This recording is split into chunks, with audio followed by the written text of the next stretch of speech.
సతీష్ గారు, పాకిస్తాన్ లో ఉగ్రవాదులకి పొలిటీషియన్స్ కి మధ్య నెక్సెస్ ఎలా ఉంటుంది అనేది అందరికీ తెలుసు. ఆపరేషన్ సింధూర్ లో కొంతమంది ఉగ్రవాదులు చనిపోతే వాళ్లకు ప్రభుత్వ అధికారిక లాంఛనాలతో అంత్యక్రియలు కూడా చేశారు. ఆసిఫ్ మునీర్ కూడా అటెండ్ అయినట్టుగా కొన్ని ఫొటోస్ కూడా వచ్చిన పరిస్థితి. తాజాగా జరిగిన ఒక డెవలప్మెంట్ మళ్ళీ అదే సూచిస్తోంది. పాక్ మాజీ మంత్రి షేక్ రషీద్ లష్కరే ఉగ్రవాదులతో వేదికను పంచుకున్నారు. ఆయన లష్కరే తోయిబా చీఫ్ హఫీజ్ సయీద్ కు బానిసాని ప్రకటించారు. అదే సమయంలో ఇప్పుడు కూడా హఫీజ్ సయీద్ భారత వ్యతిరేక వ్యాఖ్యలు చేస్తూ ఉంటారు. భారత్ను నాశనం చేసేస్తాం, ప్రపంచ పట్టణంలో లేకుండా చేస్తాం, ఈ టైప్ ఆఫ్ కామెంట్స్. ఇప్పుడు షేక్ రషీద్ కూడా అదే తరహా వ్యాఖ్యలు చేశారు, భారతదేశాన్ని సర్వనాశనం చేస్తాము అని చెప్పేసి. అంటే ఈ వ్యాఖ్యల మీద మీ కామెంట్ ఏంటి? అంటే ఇప్పుడు విచిత్రంగా ఉంది. అంతకు ముందు ఒక పాకిస్తాన్ మంత్రి, రక్షణ మంత్రి చేసిన వ్యాఖ్యలే పెద్ద సంచలనం అయిపోయాయి. తర్వాత ఇప్పుడు ఏంటంటే వాళ్ళ నోటికి అడ్డదుపు లేదు, ఏమైనా చేస్తారు. ఇంకా తునకలు చేస్తాము, లేదంటే భారతీయులను ఈ విధంగా చేస్తాం, నిద్రలేని రాత్రులు గడిపేటట్టు చేస్తామంటే వాళ్ళకి నిద్రలేని రాత్రులు గడిపేటట్టుగా చేసింది మన ఆర్మీ.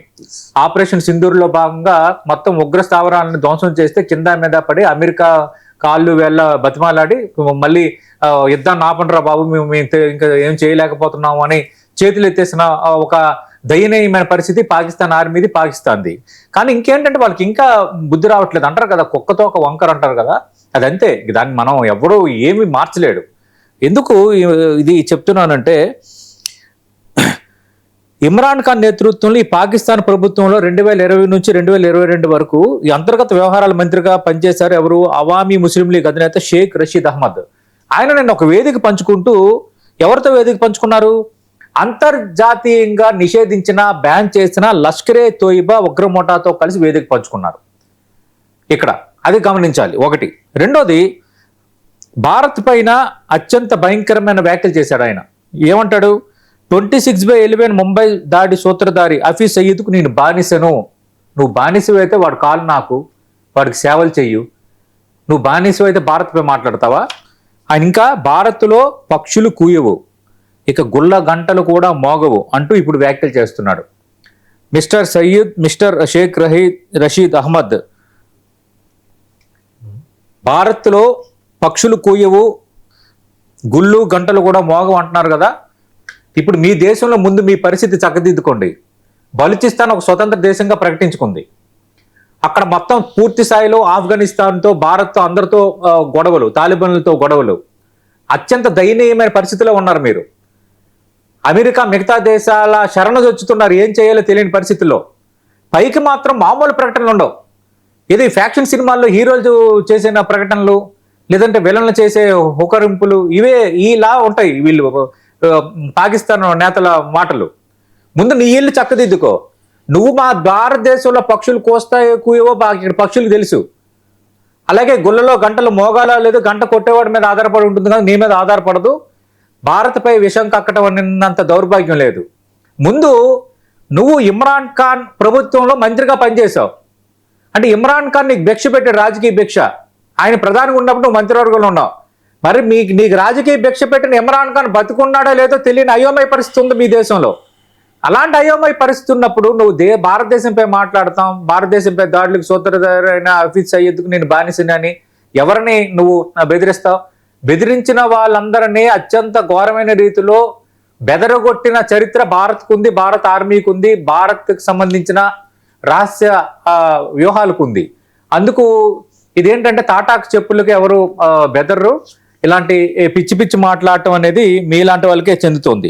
రెండోది ఏంటంటే, ఐక్యరాజ్యసమితి నిషేధించిన లష్కరే తోయిబా సంస్థకు చెందిన సీనియర్ కమాండర్ ఖలీద్ మసూద్ సంధు, ఆ సంస్థ కేంద్ర సలహా కమిటీ సభ్యుడు ఖారీ మహమ్మద్ యాకూబ్తో పాటు ఒకే రకంగా మొత్తం ఈ నేతలందరూ కూడా ఒకే వేదికను పంచుకున్నారు.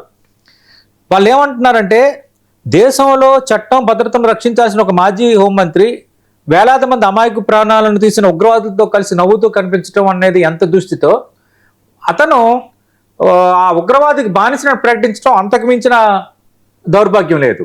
అయితే అంటారు కదా, ఇప్పుడు యథా రాజా తథా ప్రజ అంటారు కాబట్టి, ఇప్పుడు ఆసిఫ్ మునీర్ అదే పాకిస్తాన్ ఆర్మీకి సంబంధించిన చీఫ్, మన ఉగ్ర శిబిరాలను ధ్వంసం చేశాం, ఆపరేషన్ సింధుతో గట్టి బుద్ధి చెప్పాం, లేదు మేము ఎలాంటివి చెయ్యమన్నారు, ఉగ్రవాద కార్యకలాపాలను మేము పెంచి పోషించడం లేదన్నారు. కానీ వాళ్ళ అంత్యక్రియలకు మాత్రం ఆసిఫ్ మునీర్ హాజరవుతాడు. మరి ఇది ఎక్కడ పరిస్థితి? అలాగే షోయిబ్ అఖ్తర్, వాళ్ళ క్రికెటరు షోయిబ్ అఖ్తర్ సంబంధించి మనం చూస్తాం. షోయిబ్ అఖ్తర్ సోదరుడో లేదంటే బంధువు వివాహానికి మొత్తం ఉగ్రవాదులందరూ అటెండ్ అయ్యారు. అంటే అక్కడ ఉగ్రవాదం అక్కడ ఉన్న అంతా పెనవేసుకుని ఉన్నారు. వాళ్ళ టార్గెట్ ఒకటే, భారత్ను అస్థిరపరచాలి అనేది. బయటికి మాత్రం ప్రగల్భాలు పలుకుతారు, భారత్ పాకిస్తాన్ కలిసి ఉండాలి, ప్రజాస్వామ్యుతంగా ఉండాలి, ఇదంతా పెద్ద రంగురంగుల మాటలు, రంగులు చూపిస్తుంటారు వీళ్ళందరూ. కానీ లోపల మాత్రం బాగా విపరీతమైన కసి భారత్ విచ్ఛిన్నం చేసేయాలి, భారత్ ప్రపంచంలోనే చెప్పుకోదగ్గ ఆర్థిక శక్తిగా ఎదుగుతోంది, మౌలిక సదుపాయాలు డెవలప్ అయ్యాయి, ఆర్థిక వృద్ధి డెవలప్ అయ్యింది, మౌలిక వసతులు బాగున్నాయి. ఇవన్నీ చూసి మాట వాళ్ళకి ఒక రకమైన అంటారు కదా, అంటే చూడలేని తనం, ఓర్వలేని తనం. ఈ నేపథ్యంలోనే పిచ్చి పిచ్చి వ్యాఖ్యలు చేస్తారు, పిచ్చి పిచ్చిగా మాట్లాడతారు.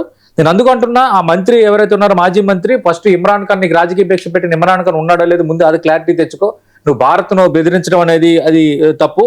రెండోది, మరికొన్ని వ్యాఖ్యలు మనం చేశాడు. ఆయన ఏమంటున్నాడు, భారత్ కనుక పాకిస్తాన్ వైపు కన్నెత్తి చూస్తే అల్లానే ఆ దేశాన్ని నాశనం చేస్తాడు అని అన్నాడు. అంటే అల్లానే ఆ దేశం నాశనం చేస్తాడంటే ఇక్కడ ముస్లిమ్స్ కూడా ఉన్నారు కదా. అంటే నీ ముస్లిం సహోదరులు కూడా భారతీయులు అయినప్పటికీ నీ ముస్లిం సహోదరులు కూడా చనిపోవాలని నువ్వు కోరుకుంటున్నావా? అంటే నీ పిచ్చి పీక్స్కి చేరింది. ఎందుకంటే పదవి లేదు, మాజీ మంత్రి అయిపోయాడు, అంటే అంటారు కదా కొంచెం మతిస్థిమితం లేకుండా మాట్లాడుతున్నాడని. ఆ విధంగానే ఇవి అనిపిస్తున్నాయి. ఇందాక నేను ప్రస్తావించిన అంశాలు కూడా ఆయన మాట్లాడాడు.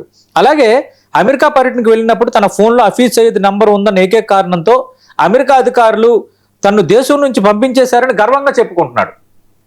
అంటే ఎంత ఘోరమైన పరిస్థితి ఉందో ఇక్కడ మనకి తెలుసు. ఏదేమైనా ఒక యాంటీ ఇండియా కార్డుని అయితే ఉపయోగిస్తోంది ప్రతి సందర్భంలో. అక్కడ ప్రజల్లో భారత్ పైన సానుకూలత ఏర్పడకుండా ఉండటానికి ప్రతి సందర్భాన్ని పాకిస్తాన్ వాడుకుంటుంది, పాకిస్తాన్లో నేతలు వాడుకుంటున్నారు.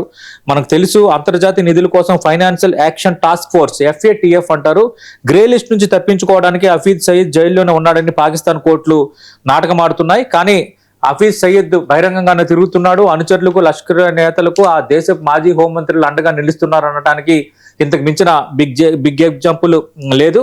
షేక్ రషీద్ చేసిన వ్యాఖ్యలు భారత రక్షణ వ్యూహాత్మక వర్గాల్లో కూడా తీవ్ర చర్చకు దారితీశాయి.